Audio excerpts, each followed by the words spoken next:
Olá, meu nome é André, seja bem-vindo ao canal Meio Retrô, um canal eclético. Na mensagem deste dia, quero trazer uma breve reflexão sobre o que disse o Senhor Jesus Cristo em Mateus capítulo 6, a partir do versículo 25, quando ele disse: "Por isso vos digo que não andeis ansiosos pela vossa vida, quanto ao que haveis de comer ou beber, nem pelo vosso corpo, quanto ao que haveis de vestir. Não é a vida mais do que o alimento e o corpo mais do que o vestuário?" Aí Jesus começa a fazer uma descrição. Olhai para as aves do céu, não semeiam, não semeiam, nem colhem, nem ajuntam em celeiros. E contudo, o vosso Pai Celestial as alimenta. Não tendes vós muito mais valor do que eles? Para com Deus, sem sombra de dúvida, temos muito mais valor, né? Diante de Deus. Porém, em momento nenhum deste capítulo, do versículo 25 ao versículo 34, Jesus Cristo está dizendo: olha, não trabalheis, não pagai as contas, buscai primeiro o reino dos céus. Aqui no versículo 33, Jesus disse: mas buscai primeiro o reino e a sua justiça, e todas essas coisas vos serão acrescentadas. Vai cair do céu? Você vai receber a sua conta de luz, sua conta de água, e você vai pregar o evangelho, e quando você pegar essa conta, vai botar embaixo do travesseiro, quando você chegar, a conta está paga? É isso que Jesus está dizendo? Não, não é isso que Jesus está dizendo. Jesus está dizendo que não devemos ficar ociosos, não devemos ficar ansiosos, vivemos com uma vida de ansiosidade, né? A conta, olha, primeiro vou trabalhar, primeiro vou me formar, primeiro, e depois, se sobrar um tempinho, eu o darei a Deus. É isso que Jesus está dizendo. Muitas pessoas vivem assim. Primeiro lugar a sua vida material, depois a sua vida espiritual. Quando primeiro tem que ser a vida espiritual, porém, logo após ou juntamente com ela a vida material. Não se pode fazer assim. Não devemos fazer isso. Sabe o que acontece se você fizer isso? Aqui ainda na Terra, seu nome vai para o SPC e você vai ter uma vida, em certos aspectos, medíocre materialmente. E ainda vai ficar dizendo, vai ficar chutando esse versículo daqui para um e para outro. Olha, você tem que buscar primeiro o reino dos céus. Para de querer ganhar dinheiro.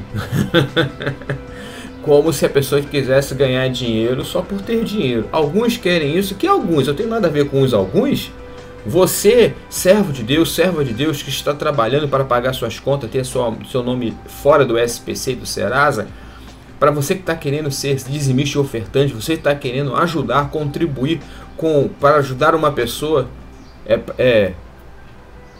você está trabalhando unicamente para isso e substituindo, não quero saber do reino de Deus. Não é isso que a Bíblia está dizendo, não é isso que você está querendo. Mas, no entanto, esse versículo tem sido muito mal aplicado. Continuando, Jesus disse: olhai para as aves do céu, olhai para as aves do céu, não semeiam, nem colhem, nem ajuntam em celeiros, e contudo vosso Pai Celestial as alimenta. Não tendes vós muito mais valor do que elas? Claro que sim, diante de Deus sim. Mas onde é que está dizendo aqui que nós não vamos trabalhar? Veja só o que Jesus está dizendo. Se os pássaros que não trabalham e não colhem, Deus os alimenta, o que dirá vocês trabalhando e colhendo? É isso que está Jesus dizendo aqui. Ele está dizendo muito mais, não precisam trabalhar, não, vamos viver que as contas serão pagas, as casas nos serão dadas, tudo que queremos nos serão dados assim, na mãozinha. Continuando, o versículo diz: qual de vós, aí ele está falando sobre a ansiosidade, qual de vós poderá com as suas preocupações, ou com as suas ansiosidades, acrescentar uma única hora ao curso da sua vida? Não podemos acrescentar nada. Quanto ao vestuário, por que andais ansiosos? Jesus tocou nos 3 pontos fundamentais, né? A comida, a bebida e as vestes. Imagina hoje, nos dias de hoje, Observai como crescem os lírios do campo. Eles não trabalham nem ceifam. Novamente, está falando sobre o trabalho e a ceifa. Eu, porém, vos digo que nem mesmo Salomão, em toda a sua glória, se vestiu como qualquer deles. Se Deus assim veste a erva do campo hoje, assim que a erva do campo que hoje existe e amanhã é lançada no forno, não vestirá muito mais vós, homens de pequena fé? Jesus está dizendo aqui, opa, então eu não preciso trabalhar, Deus vai me dar roupa? Deus vai me dar roupa, vai mandar roupa para mim? Olha, gente, até em certos pontos, isso acontece na vida dos servos de Deus. Uma vez ou outra, e isso ainda tem ligação com o chamado de Deus, porque Deus tem compromisso com aqueles que Ele chama. Entende? Se Deus chamou, Ele tem que suster.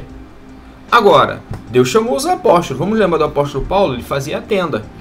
E como ele foi desamparado pela igreja, ele teve que voltar a fazer tenda. E é um outro versículo muito mal usado, né? Aplicado, né? Muita gente usa esse versículo para dizer, vai trabalhar, vagabundo. Aí chamam os pastores, os obreiros, né, de vagabundos, como se não existissem esses ministérios e como se eles não tivessem direito a receber sustento nesse ministério. 29. Eu, porém, vos digo que nem mesmo Salomão, em toda a sua glória, se vestiu como qualquer um deles. Se Deus assim veste a erva do campo, que hoje existe e é amanhã lançada no forno, não vestirá muito mais a vós, homens de pequena fé? Então ele já está dizendo, nós temos pouca fé. Bom, então o problema é a fé. Então eu vou ter fé que as coisas me serão dadas por Deus e elas acontecerão.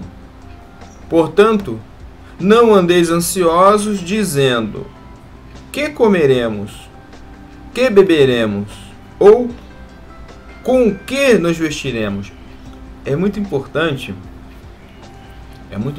meus irmãos, entendermos que aqui, em especial, Jesus estava se dirigindo àqueles que, de fato, viveriam unicamente da pregação do Evangelho, que eles não ficassem preocupados, porque eles foram chamados por Deus.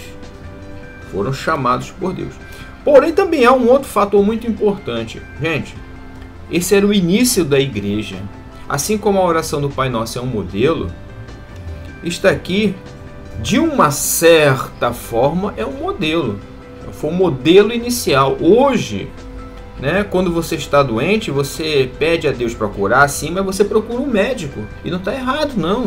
Porque Deus capacitou o ser humano com essa inteligência, né, com essa capacidade. Capacitou com essa capacidade de quê? De usar aquilo que Deus deu, que é o cérebro, para conseguir achar, né, vamos dizer assim, naturalmente, né, a cura das doenças naturais. Quanto às doenças espirituais, aí é só ele mesmo, só com ele, não tem jeito. Mas as doenças naturais, que podem ser tratadas, né, pelo ser humano, Deus o capacitou, para que assim nós não é nem questão de vou incomodar Deus, não, Deus não se sente incomodado por isso. Porém, a coisa nós devemos fazer e podemos e devemos, como eu já disse aqui no início. As contas, eu tenho usado muito essa frase, as contas não estão nem aí para o que eu ou você cremos em relação à palavra de Deus. Elas vão chegar. E se você não pagar as suas contas, seu nome vai por SPC. Você vai ficar sujo e dando mau testemunho do Evangelho.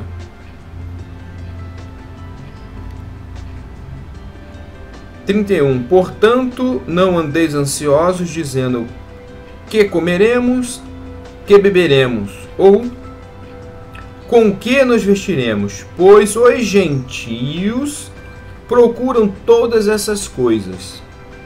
De certo, vosso Pai Celestial bem sabe que necessitais de todas elas. Deus sabe que necessitamos. Mas buscai primeiro o reino dos céus e a sua justiça, e todas estas coisas vos serão acrescentadas, não milagrosamente, meu irmão.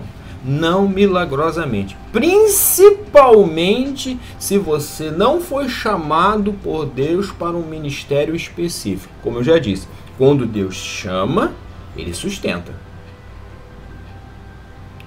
Mas sustenta como? É muito importante também eu frisar aqui, sem entrar muito nessa questão, porque é muito sério isso. Sustenta como? Tem muitos servos de Deus que foram chamados, mas querem ter o sustento de alto nível de qualidade. Querem ter, quase, citando, aproveitando aqui o gancho do Senhor Jesus, quase que serem como o rei Salomão. Bom, isso é problema entre eles e Deus. Eu estou falando com você que, como eu, é apenas um membro de igreja. Não mais buscar primeiro o reino dos céus. Ora, essa interpretação literal de que, olha, busque primeiro o reino dos céus, que muitos têm falado por zelo, mas por falta de entendimento, como eu já disse, mal aplicada, vai conduzir aquele que nos ouve, ou aquele que te ouve, bom, então vou estar enfurnado dentro de uma igreja, participando de todos os cultos, e milagres sobrenaturais sobre a minha conta, né? Meu trabalho, tudo, não preciso nem estudar também, vão acontecer, né? Não preciso nem estudar. E se eu tiver que fazer uma prova, o Senhor vai operar e eu vou fazer a prova, mesmo não estudando, mesmo não tendo o menor conhecimento daquilo na qual eu estou concorrendo ali na prova, eu vou passar. Deus tem esse poder? Tem, mas é assim mesmo que Deus age? Repito que esse texto daqui, especificamente eu entendo assim, foi dirigido aos discípulos, principalmente aos discípulos, ou seja, aqueles que têm um chamado de Deus. Porque, como eu já disse e repito, que Deus chamou, Ele tem o compromisso de sustentar aquele ministério, porque Ele chamou. Mas se Ele não chamou, ou seja, Deus não me chamou para um ministério, eu estou aqui fazendo a parte que eu entendo que eu devo fazer como um crente, pregar a palavra de Deus. E quem me sustenta? Quem me sustenta? Ele não me chamou, ele não tem obrigação de mandar ninguém me sustentar. Então eu tenho que trabalhar. Eu tenho que conciliar equilibradamente a minha vida material e espiritual. Paro por aqui porque eu já falei 12 minutos. Espero que você tenha podido entender, né? Termos uma vida equilibrada é fundamental. Nem tanto o céu, nem tanto a terra. E sabermos a quem esta mensagem está dirigida em primeiro plano. Naquela época, aos discípulos, ou seja, aqueles que têm um chamado específico de Deus, que acontece também hoje, né? Aí já vou entrar num outro, como eu falei, num outro aspecto dessa mensagem, né? Que é o exagero de alguns, né? Que estão saindo completamente fora das Escrituras, vivendo uma vida em extrema riqueza, com base em cima desta passagem bíblica. Em contrapartida, temos o outro extremo. Pessoas que estão vivendo uma tremenda miséria, irmãos que estão vivendo uma miséria muito ruim, dizendo, não, eu estou buscando pelo reino do céu, não quero saber de coisas materiais, não.